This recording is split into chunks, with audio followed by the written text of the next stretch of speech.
Dobrodošli na moj kanal. Količina sastojaka koja je potrebna bit će napisana ispod naslova u opisu videa. Prvo ćemo pripremiti podlogu, plazma keks provlačimo kroz toplo mlijeko i ređemo na tacnu. Zatim ćemo pripremiti fil. Potrebno je da se slatka pavlaka umuti i zatim da u nju dodamo šećer u prahu i milaram, kratko umutite i na kraju dodajte plazma keks. Promešajte špatulom da se sve lepo sjedini i zatim je ovaj fil potrebno podijeliti na dva jednaka dela.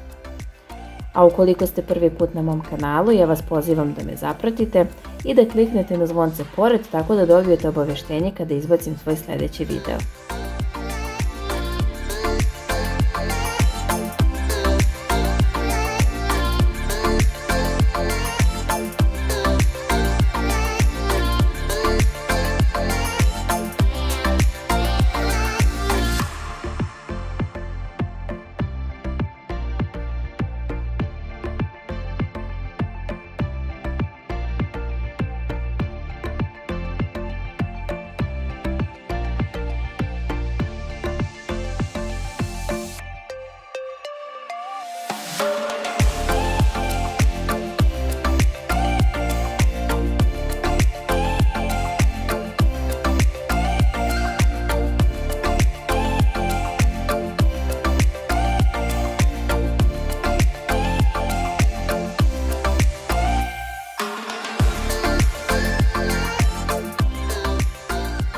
Sada ću fil podijeliti na dva jednaka dela i u jedan deo dodajem seckane jagode, a u drugi deo dodajem euro krem.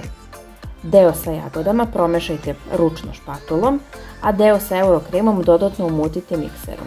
Bitno je da se umuti samo kratko i zatim dodatno promešajte špatulom kako bi se sve lepo sjedinilo.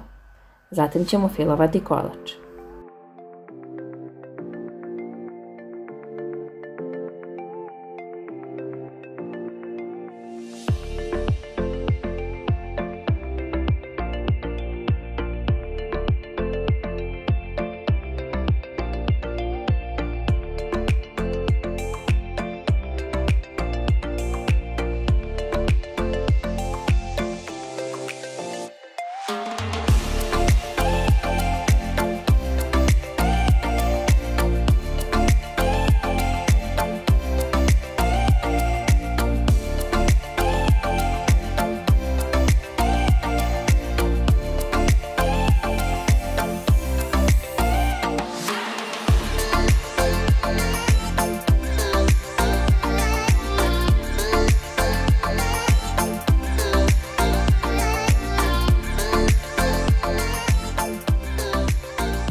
Sada kada smo spremili oba fila, filovat ćemo kolač.